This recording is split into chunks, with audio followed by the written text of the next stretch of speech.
Hey guys! Today I'll be drawing Aomine and Kagami from Kuroko no Basket. So it's one of the animes that I hold very close and dear to my heart. I have a few of those. I have Shaman King, Hikaru no Go, the oldie but goodie anime. And Kuroko no Basket is actually one of them. I watched it when it first released. Never really got too into it. I mean, I obviously liked it, but I wasn't obsessed with it or anything because I believe I was on my Prince of Tennis phase back then, or it might have been Death Note. I can't remember.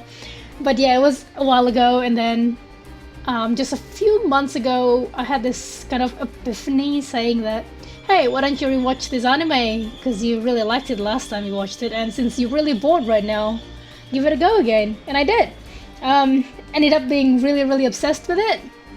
And actually, I got into NBA because of this stupid anime, so I totally blame them. And obviously, my favorite character is Aomine. He's one of those lovable jerk. I don't think anyone likes him in the beginning because he was such an asshole, but then he really grows on you. And that's exactly what happened, right? I think after that Seiden and Toho match, Aomine kind of changed, and it was just really nice. It's a very good character development, and if there's something I really like, it's well-earned character development. It can be really powerful, but then not many anime has a very obvious development like Aomine, like a complete 180, and that's what I really like the redemption arc thing, but not in the way that's unearned. I don't know, I can't explain it. But anyway, so the other day, I was actually thinking that I never introduced myself properly. My first video, I just started rambling, so I suppose I'll take this time to actually properly introduce myself. So obviously I'm Chi, I live in Australia at the moment. I was originally from Indonesia and I moved here about 12 years ago, maybe more than that. No, it was 12 years ago, yeah, it was a while ago. I was on junior high school and there was some problem in Indonesia. We had a family drama going on, and my parents don't like me talking about this, but that's just an Asian thing. They like to keep their image intact, like they don't want people to see that they're kind of struggling a little bit. And yeah, so my parents sent me here just because we had a permanent residency. I ended up going to school.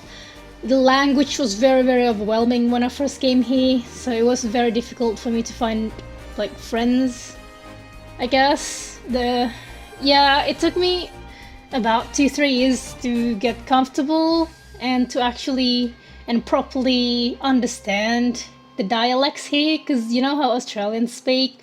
It's a whole another language, isn't it? So I came here, didn't understand what anyone was saying, and I was too scared to speak up. I was lucky that I got into a friend group kind of thing. We were like the social outcasts, you can say, I guess. We were that weird group that sits, like in the cafeteria, there's like the cool group, the popular group, the jocks, and then we were like the weirdos. No, but they were really fun. They were really awesome, and I actually keep in touch with 2 of them to this day, which is not something that you can say for a lot of high school friends, because I think you hang out because of the convenience, not really because you like them, like them. You know what I mean? But yeah, after 3-4 years, I ended up being so comfortable with the language, I started speaking a lot more, and that's exactly when I started making friends. Yeah, and then I just kept going from there on. So yeah, the language is English is actually the language I speak when I think nowadays, just because I use it every time. And it got to the point that I became so comfortable with it. I find speaking Indonesian with anyone other than my family members really strange. So actually, I started working as a waitress in this one restaurant. It's a Chinese restaurant, and a lot of people there were actually Indonesian, the staff members. And I was introduced obviously as oh, this girl's Indonesian and she's gonna be joining us and stuff. And I said, okay, cool. I couldn't bring myself to speak in Indonesian too much, just because, you know, I've spoken English for like 5-6 years at that point, and speaking anything else just felt really strange to me. So obviously I, you know, spoke in English to everyone there. Oh yeah, of course, everyone thought I was a pretentious son of a bitch.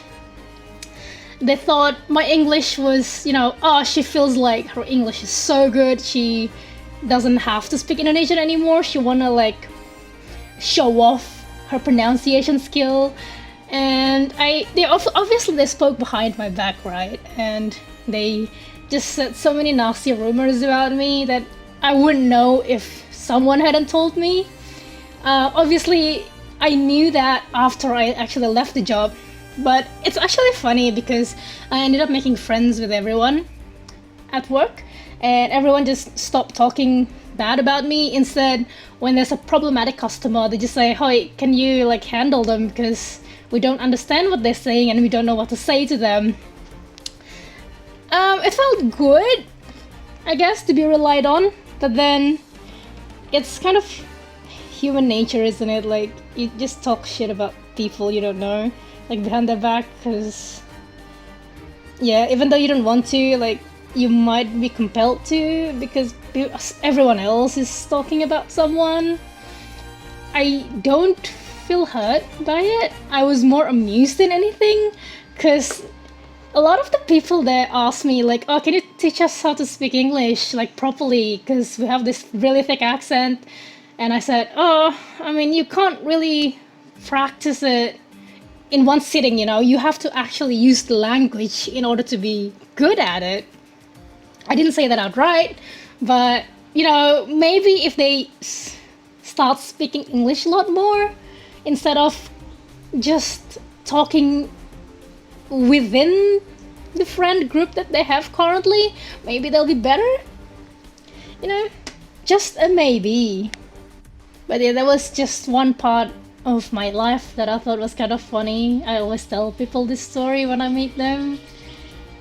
Yeah, you get to experience a lot of stuff when you work in a hospitality industry, don't you? Yeah, but so I've been drawing for, I think I told everyone in the first video, about 10 years-ish, more than that. And I don't really have that much of a social media presence. I was active on Tumblr at some point, but lately not anymore. Most of my art I actually post, it's scattered. Sometimes I post them on Pixies, sometimes on Tumblr, most of the time on Discord, but generally they're all kept hidden in my OneDrive. It's not because I don't have the confidence, it's more like, you know, who actually cares about my art, right? It's kind of a sad thing to think about, but it's not a sad thing for me at all, because, you know, my art I don't think is that good, so I'm not really looking for any attention or anything. I'm pretty happy just doing my own thing and admiring my own work and just seeing, you know, my improvement. That is kind of not there at the moment, and because that's the point of this YouTube channel, right, to see if I've improved or not. Yeah, so I don't use Instagram. I used to, but I just stopped posting on it. I don't use Twitter, I don't have TikTok. What else? What else does the cool kids these days use? Snapchat? I mean, I used to, but not anymore. Yeah, so it's very difficult to actually find me anywhere, aside from Tumblr and the occasional Pixies. I am the most active on my Discord though. A lot of my friends are in there. I have a few servers I'm really active on. Yeah, most of my friends are actually online. I have maybe a handful of real-life friends that I really care about. It's about the quality, isn't it? Quality is always more than quantity. My mom always tells me to find more friends, but then she's always like suggesting me all these friends, all these people from the church group. See, my problem with them is that they tend to be very conservative. I don't know the word, but they're very protective of their image, and I don't really like talking to that kind of people. I like people who I can actually like discuss about, the darker, weirder stuff with. Yeah, like my obsession with serial killer podcasts. And I really, really like talking about the dirtier things, and I don't think anyone in church will appreciate that. Even though I'm pretty sure they're not virgins anymore, they just act like they are. Yeah, so that's, I just don't feel right. I don't feel like I belong there. I can't speak my mind freely. But anyways, so enough about that. I'm a 3D artist, so that's my professional job. I went to a university for 3D modeling. Not really my first option. Actually, the first thing I wanted to do was architecture. I tried applying to a uni for that course, but then the minimum score you have to get in your final exams in high school was just way too high. I think it was 95, and that was really ridiculous. So I obviously didn't end up going in. I got 81.3 if I remember correctly. And my second option was animation. So I wanted to do 2D animation or 3D, but then I thought there's not really much opportunity to do that in Australia actually. So then my third option was just 3D architecture, and that's the one I got in. I got in. It's really good. I really enjoyed the course.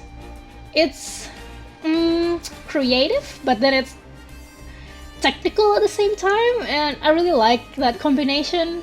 I ended up doing an internship for a draftsman position at one point for like 6 months. To be honest, not my cup of tea, because I don't like being too precise. I don't like sweating the details. I don't like sweating every single millimeter. So I ended up actually leaving, and that's when I got employed with my current employer, which, I'm enjoying the work.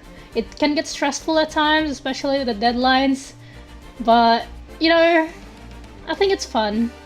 When they give you like really challenging modeling tasks, it can get very, very satisfying completing them. So yeah, I don't think I'm gonna move industry anytime soon. I'm really enjoying this place. And I've been actually thinking of moving on to 3D character design and stuff as well, but that's another story, isn't it? It's very, very difficult to do it. I think sculpting is not something you can just learn in a few months or a few weeks. So that's maybe next time. I think at the moment I'm more interested in After Effects motion graphics. It's always fun to keep myself busy, improving my skills. Speaking of keeping busy, I actually was looking for a painting class nearby in Groupon. So I saw this really interesting one. It's a nude drawing class, like just a social event kind of thing. So you can purchase a ticket either for yourself or with a few friends, and I was really tempted, but then I felt like it would be really, really awkward if I just rock up by myself. So I didn't end up buying it. Unfortunately, all my friends who like drawing don't live nearby, so I can't exactly ask them to come with me, sadly enough. So I ended up turning to some private classes. I was considering that, but in Australia they can get very, very expensive. Like even just like a class with other people, it can cost about $50 or something, and it's not money that I have at the moment. I mean, I have enough to enjoy my life, but not enough to spend $50 an hour on some painting class. I don't think it's worth it. So I turned to this website. It's an Indonesian website, and they do like Zoom courses, a lot of classes there, so you can learn languages, instruments, singing, painting, you name it, everything. They have a lot of people there, and they do online classes, and it's very, very cheap. I think I got one for $5 an hour, so I'm super, super stoked about that. I guess the only thing is that I shouldn't disclose that I actually live overseas because they might increase the price if they know. So I'm gonna keep it hush hush for now. And maybe down the line, if I'm really comfortable with them, I can talk to them and say, hey, I live in Australia, I can pay you a little bit more.